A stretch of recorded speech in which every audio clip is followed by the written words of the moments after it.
जय श्री राम दोस्तों, कैसे हैं आप सभी प्यारे भक्तों को राधे राधे। दोस्तों, आज के इस खास और इन्फॉर्मेटिव वीडियो में मैं आपको कन्हैया की प्यारी सी नगरी मथुरा और वृंदावन की सैर कराने के साथ साथ मथुरा और वृंदावन यात्रा की संपूर्ण जानकारी भी बताऊंगा। अगर आप भी मथुरा और वृंदावन को एक साथ घूमने की प्लानिंग बना रहे हैं तो यह वीडियो आपकी बहुत हेल्प करेगा। इस वीडियो में बात करेंगे आप यहाँ पर तक कैसे पहुँचेंगे, यहाँ पर होटल या धर्मशाला कहाँ पर लेना चाहिए, यहाँ पर दर्शन करने का सही तरीका क्या है, दर्शन करने के लिए कौन कौन से प्रमुख मंदिर हैं, यहाँ पर खाने पीने की कैसी व्यवस्था है, और वीडियो के लास्ट में बात करेंगे संपूर्ण बजट की। तो यात्रा से related A to Z complete information के लिए वीडियो को बिना स्किप किए एक बार पूरा ज़रूर देखें। चलिए आज मेरे साथ घूमिए कृष्ण कन्हैया की प्यारी सी नगरी मथुरा और वृंदावन में। कमेंट बॉक्स में राधे राधे ज़रूर लिखें। तो चलिए फिर एकदम शुरू से शुरू करते हैं और जानते हैं आप यहाँ तक कैसे पहुँचेंगे। यहाँ तक आने का सबसे सस्ता और अच्छा तरीका है ट्रेन का। आपको हर प्रमुख स्टेशन से मथुरा तक डायरेक्ट ट्रेन मिल जाती है। वहीं अगर आप बाय रोड आना चाहते हैं तो आसपास के राज्यों और शहरों से यहाँ तक के लिए बस फैसिलिटीज़ भी आपको मिल जाएंगी, या आप अपनी खुद की कार से भी यहाँ तक आ सकते हैं। मथुरा और वृंदावन में दोनों ही प्लेसेस पर आपको कार पार्किंग की फैसिलिटी मिल जाएगी। बात करें फ़्लाइट की, यहाँ का नियरेस्ट एयरपोर्ट आगरा में है, जो यहाँ से 50 किलोमीटर की दूरी पर स्थित है। आगरा तक आने के बाद में आप वहाँ से बस या ट्रेन के माध्यम से आ सकते हैं। तो चलिए यात्रा की शुरुआत करते हैं और जानते हैं कि आपको मथुरा या वृंदावन में पहले कहाँ जाना चाहिए। दोस्तों, सबसे पहले हम लोग चलेंगे वृंदावन। वृंदावन में दर्शन करने के बाद में हम लोग मथुरा को कवर करेंगे। मथुरा रेलवे स्टेशन के बाहर से ही आपको ऑटो और ई रिक्शा मिल जाएंगे। ऑटो और ई रिक्शा वाले आपको इस 9 किलोमीटर की दूरी के लिए 20 रुपये से 30 रुपये का चार्ज करते हैं। दोस्तों, अगर आपकी ट्रेन रात में मथुरा पहुंचती है तो रात स्टेशन पर ही आराम करिए और सुबह 5 बजे या 6 बजे ही वृंदावन आइए, क्योंकि अगर आप रात में वृंदावन आते हैं तो यहाँ पर आपको सब कुछ बंद मिलेगा। ना आपको रुकने के लिए होटल मिलेगा, ना आपको धर्मशाला मिलेगी, और ना आपको कोई भी दुकान खुली मिलेगी। तो रात में आप स्टेशन पर ही आराम करिए। तो चलिए अब हम लोग पहुँचे वृंदावन, और अब हम लोग बात करते हैं रुकने की। आपको रुकने के लिए होटल या धर्मशाला कहाँ पर लेना चाहिए। दोस्तों, आप श्री बांके बिहारी मंदिर साइड रुक सकते हैं, या आप चाहें तो प्रेम मंदिर साइड होटल या धर्मशाला ले सकते हैं। दोनों ही साइड आपको होटल या धर्मशाला मिल जाएंगे, लेकिन मैं आपको एडवाइज़ करूँगा आप बांके बिहारी मंदिर के 500 मीटर की रेंज में होटल या धर्मशाला ले लीजिए। यहाँ पर धर्मशाला के रेट 600 से स्टार्ट हो जाते हैं, और वहीं होटल 800 से स्टार्ट हो जाते हैं। 1200 से 1500 की रेंज में एक अच्छा सा होटल मिल जाएगा आपको। दोस्तों, अगर आप संडे सैटरडे और किसी फेस्टिवल, होली, दीपावली, जन्माष्टमी या किसी भी हॉलीडेज़ पर यहाँ पर आते हैं तो आप कोशिश करिए पहले से ही ऑनलाइन रूम की बुकिंग कर लें, क्योंकि यहाँ पर बहुत सी भीड़ भाड़ रहती है। शायद ऐसा हो कि आपको यहाँ रूम ना मिले। तो चलिए अब हम लोग बात करते हैं दर्शन की। दोस्तों, आप 8 से 9 बजे तक वृंदावन आ जाइए। तो सबसे पहले आप बांके बिहारी मंदिर साइड दर्शन कर लीजिए, और शाम को हम लोग प्रेम मंदिर साइड के सभी मंदिरों को कवर करेंगे, क्योंकि शाम को लाइट्स में इनकी खूबसूरती और भी ज़्यादा बढ़ जाती है। दोस्तों, वृंदावन के सभी मंदिरों के खुलने और बंद होने की फिक्सिंग टाइमिंग है। मंदिर सुबह 7:30 बजे खुलता है और लगभग 1 बजे बंद हो जाता है, और फिर शाम को 4 बजे खुलता है और रात को 8 बजे बंद हो जाते हैं। तो आपको यहाँ पर टाइमिंग का विशेष ध्यान रखना होता है। तो चलिए सबसे पहले हम लोग चलेंगे श्री बांके बिहारी मंदिर जी। बांके बिहारी जी के दर्शन करने के लिए पूरे रास्ते मार्केट बनी हुई है। आप यहाँ से फूलमाला और प्रसाद ले सकते हैं। तो चलिए अब हम लोग मंदिर में प्रवेश करेंगे। सामने ही आपको श्री बांके बिहारी जी के बहुत ही अद्भुत और प्यारे से दर्शन प्राप्त हो जाएंगे। श्री बांके बिहारी जी के दर्शन करके आपके नेत्र भर आएंगे। बांके बिहारी जी की बहुत ही प्यारी और मनमोहक छवि है। इसको देखकर आप दीवाने हो जाएंगे। दोस्तों, बहुत ही अद्भुत और अलौकिक दरबार है। आप यहाँ पर दर्शन करने ज़रूर आइए। बांके बिहारी आपकी सभी मनोकामनाओं को पूरा ज़रूर करेंगे। तो यहाँ पर दर्शन करने के बाद में अब हम लोग चले वृंदावन के और प्रमुख मंदिरों के दर्शन करने हैं। दोस्तों, ऐसे तो वृंदावन में 5000 से भी ज़्यादा अधिक मंदिर हैं, लेकिन जो सबसे प्रमुख मंदिर हैं हम लोग उन सभी के दर्शन करेंगे। तो बांके बिहारी मार्ग पर ही मार्केट में मार्केट के एकदम लास्ट में श्री राधा वल्लभ जी मंदिर के लिए रास्ता जाता है। सीढ़ियाँ चढ़कर अब हम लोग चलेंगे श्री राधा वल्लभ जी के दर्शन करने। तो यह मंदिर भी वृंदावन का बहुत ही अलौकिक और प्राचीन मंदिर है। यहाँ पर आप राधा वल्लभ जी के बहुत ही अद्भुत रूप के दर्शन प्राप्त कर सकते हैं। यहाँ पर कुछ देर ज़रूर बैठें, यहाँ पर बैठकर आपको बहुत ज़्यादा सुकून मिलेगा। यहाँ पर दर्शन करने के बाद में अब हम लोग चलेंगे राधा दामोदर मंदिर में दर्शन करने के लिए। दोस्तों ऐसे तो आप एक मंदिर से दूसरे मंदिर तक ई रिक्शा से भी जा सकते हैं, लेकिन मैं आपको एडवाइस करूँगा आप कुंज गलियों में होते हुए एक दूसरे मंदिर तक पहुँच सकते हैं, क्योंकि इनकी दूरी 100 से 200 मीटर ही रहती है। तो कुंज गलियों में होते हुए अब हम लोग पहुँच चुके हैं राधा दामोदर मंदिर के पास में। मंदिर में प्रवेश कर राधा रानी दामोदर जी के बहुत ही प्यारे से दर्शन प्राप्त करेंगे।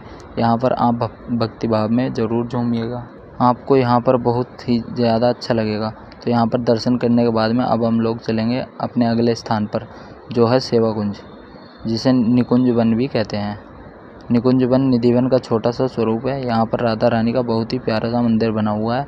तो यहाँ पर दर्शन करने के बाद में अब हम लोग चलेंगे निधि वन। दोस्तों निधि वन भी अपनी विशेष मान्यताओं के लिए बहुत ही ज़्यादा प्रसिद्ध है। ऐसी मान्यता है आज भी भगवान श्री कृष्ण रात को यहाँ पर मुरली बजाने आते हैं और साथ ही साथ 16,000 गोपियों के साथ में रास भी रचाते हैं। यहाँ पर कुछ प्रमुख मंदिर भी हैं, आप यहाँ पर दर्शन कर आशीर्वाद प्राप्त कर सकते हैं। दोस्तों निधि वन बहुत ही अलौकिक स्थान है, आप यहाँ पर दर्शन करने ज़रूर आइएगा। निधि वन के पास में ही साजी मंदिर भी बना हुआ है। यह मंदिर भी बहुत ही विशाल और प्यारी शैली में बना हुआ है। आप यहाँ पर राधा रानी और कृष्ण जी के प्यारे से दर्शन प्राप्त कर सकते हैं। तो साजी मंदिर में दर्शन करने के बाद में अब हम लोग चलेंगे श्री गोपीनाथ मंदिर और श्री राधा रमण मंदिर में दर्शन करने के लिए, जो यहाँ से मात्र 200 मीटर की दूरी पर स्थित है। दोस्तों यह मंदिर भी वृंदावन के बहुत ही प्रसिद्ध मंदिर है। यहाँ पर आप बहुत ही अच्छे तरीके से दर्शन प्राप्त कर सकते हैं। फिर यहाँ पर दर्शन करने के बाद में अब हम लोग चलेंगे काली देह घाट, जो यहाँ से लगभग 100 मीटर की दूरी पर स्थित है। दोस्तों यह वही स्थान है जहाँ पर भगवान श्री कृष्ण ने कालियानाग का वध किया था। सामने ही माँ यमुना की पावन धरा है, आप यहाँ पर स्नान कर सकते हैं, साथ ही साथ नौका विहार भी कर सकते हैं। यहाँ पर प्यारी प्यारी नाव में बैठकर बहुत से लोग नौका विहार करते हैं।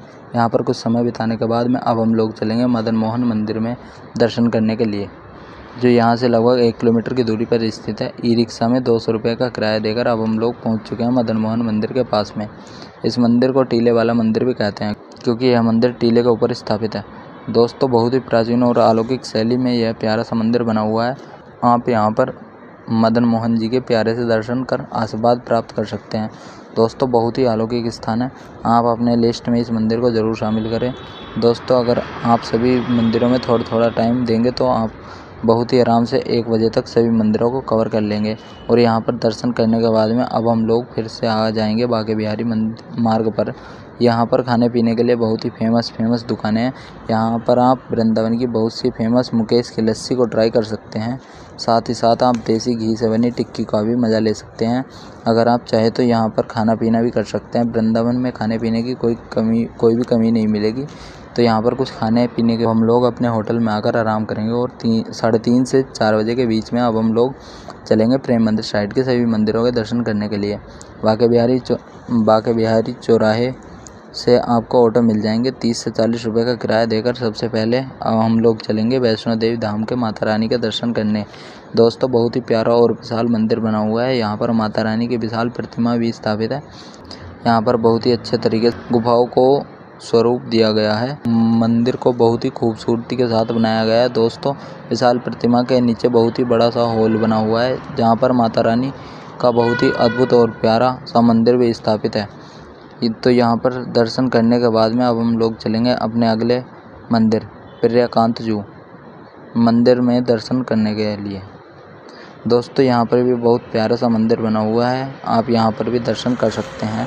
यहाँ पर दर्शन करने के बाद में अब हम लोग चलेंगे वृंदावन के बहुत ही प्रसिद्ध मंदिर प्रेम मंदिर में दर्शन करने। दोस्तों प्रेम मंदिर बहुत ही खूबसूरत और अलौकिक मंदिर बना हुआ है। वृंदावन आने वाले सभी लोग यहाँ पर दर्शन करने के लिए ज़रूर आते हैं। लाइट्स में इसकी खूबसूरती में 4 चांद लग जाते हैं। लाइट्स में ये मंदिर और भी ज़्यादा प्यारा लगता है। प्रेम मंदिर में बहुत सी झांकियाँ भी बनी हुई हैं। आप यहाँ पर कृष्ण कन्हैया को कालिया नाग के ऊपर नृत्य करते देख सकते हैं। यहाँ पर शाम को फाउंटेन शो भी होता है, जिसको देखने के लिए बड़ी संख्या में लोग आते हैं। इसके अलावा कन्हैया जी एक उंगली पर गोवर्धन पर्वत को उठाए हैं। इसका दृश्य देखकर आप मनमोहित हो जाएंगे। दोस्तों, बहुत ही प्यारा मंदिर है। शाम को आप यहाँ पर दर्शन करने ज़रूर आएँ। शाम को यहाँ पर दर्शन कर आपको बहुत ही ज़्यादा अच्छा लगेगा। प्रेम मंदिर में घूमने और दर्शन करने के बाद में अब हम लोग चलेंगे इस्कॉन टेम्पल, जो यहाँ से कुछ ही दूरी पर स्थित है। यह मंदिर भी बहुत ही भव्य शैली में बना हुआ है। आप यहाँ पर भगवान कृष्ण और राधा रानी जी के बहुत ही प्यारे स्वरूप के दर्शन प्राप्त कर पाएंगे। साथ ही साथ आप यहाँ पर हरे कृष्णा हरे रामा की धुन पर जरूर झूमें, आपको बहुत ही ज़्यादा अच्छा लगेगा। आप यहाँ पर कुछ देर जरूर बैठें, आपको यहाँ पर बहुत ही ज़्यादा शांति मिलेगी। तो इन सभी प्रमुख मंदिरों में दर्शन करने के बाद अब हम लोग रात में अपने रूम में आकर आराम करेंगे। अगर इनमें से आपको कोई भी मंदिर छूट जाता है तो अगली सुबह आप इनमें से दर्शन के लिए भी आ सकते हैं, लगभग 9 बजे से 10 बजे। अब हम लोग चलेंगे मथुरा के सभी स्थानों को बहुत ही अच्छे तरीके से कवर करेंगे। दोस्तों, आपको अच्छा रहता है आप वृंदावन से ऑटो बुक कर लीजिए और ऑटो वाले आपको मथुरा के सभी स्थानों पर दर्शन कराने के बाद में आप जहां भी कहेंगे वहां आपको ड्रॉप कर देंगे। ऑटो वाले पूरे दिन के लिए लगभग 700 से 800 का चार्ज करते हैं।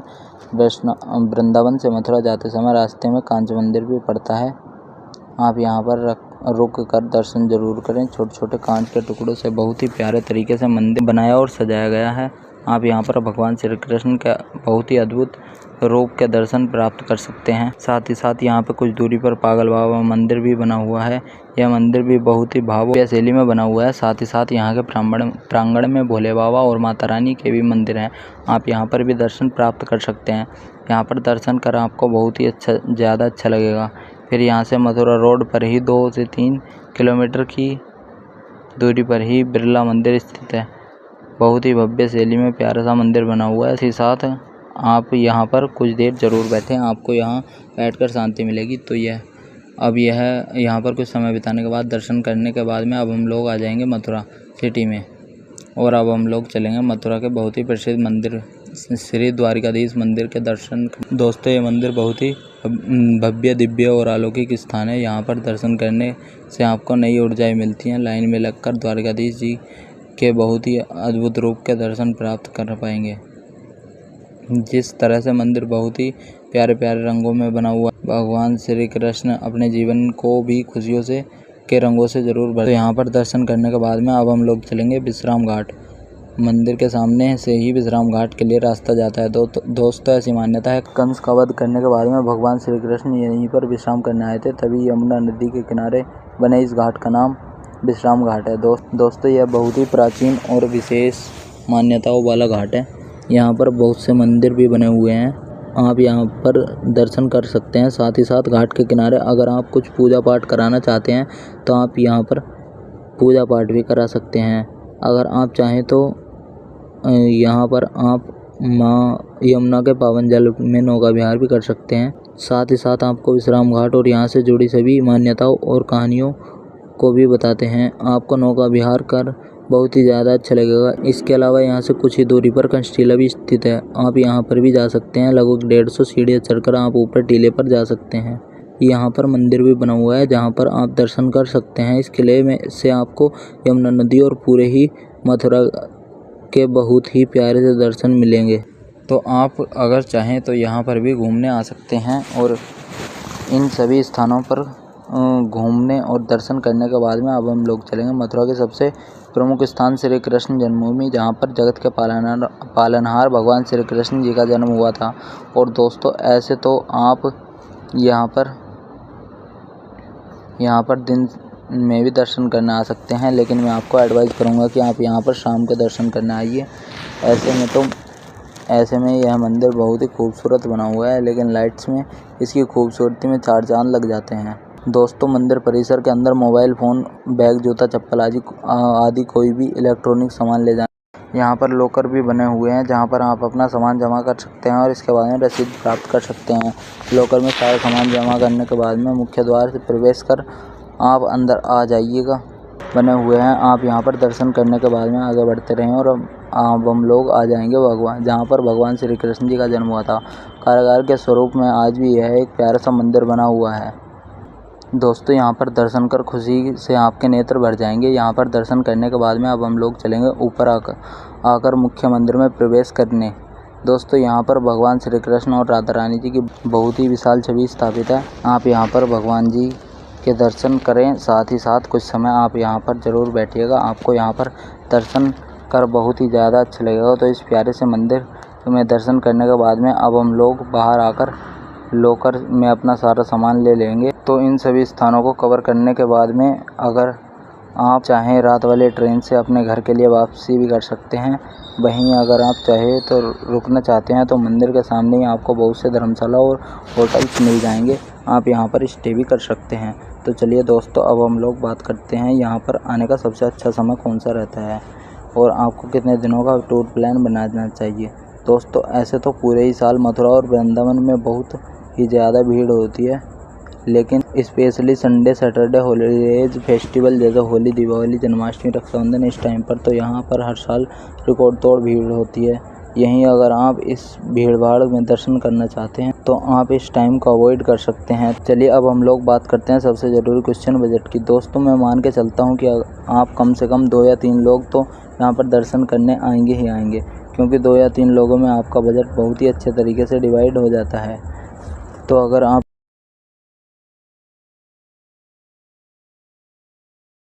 2 डेज़ और 1 नाइट का प्लान करते हैं तो आप मान के चलिए 2000 से 2500 प्लस ट्रेन टिकट पर पर्सन के बजट में बहुत ही अच्छे तरीके से इन दोनों प्लेसेस को कवर कर लेंगे। वहीं दोस्तों अगर आपके पास में बजट की कोई भी प्रॉब्लम नहीं है तो आप यहां पर बहुत ही VIP होटल्स ले सकते हैं। साथ ही साथ आप टैक्सी के माध्यम से पूरे ही यात्रा को कवर कर सकते हैं। तो दोस्तों यहाँ पर मैंने आपको मथुरा और वृंदावन की हर एक छोटी बड़ी जानकारी को बहुत ही अच्छे और सही तरीके से बताने की पूरी कोशिश की है। अगर आपको फिर भी कोई क्वेश्चन रह जाता है तो आप हमें कमेंट के माध्यम से पूछ सकते हैं। बहुत ही जल्दी आपके कमेंट का रिप्लाई दिया जाएगा। दोस्तों आप इस वीडियो को कहाँ से देख रहे हैं और आपको यह वीडियो कैसा लगा कमेंट बॉक्स में ज़रूर बताइएगा। अगर आपको यह वीडियो अच्छा लगा हो तो आप एक लाइक से हमें मोटिवेट ज़रूर करें। साथ ही साथ अपने सभी फ्रेंड्स और रिलेटिव में ज़रूर से ज़रूर शेयर करें। और दोस्तों अगर अभी तक आपके अपने चैनल शुभ ब्लॉग्स में नहीं जुड़े हैं तो प्लीज़ चैनल को सब्सक्राइब कर हमसे जुड़ जाइए। साथ ही साथ बेल आइकन प्रेस करने के बाद में ऑल नोटिफिकेशन को ज़रूर क्लिक करें, जिससे भविष्य में आने वाली वीडियो आपको आसानी से मिल सके। तो चलिए दोस्तों, अब हम मिलते हैं किसी ऐसे ही इन्फॉर्मेशन वीडियो में।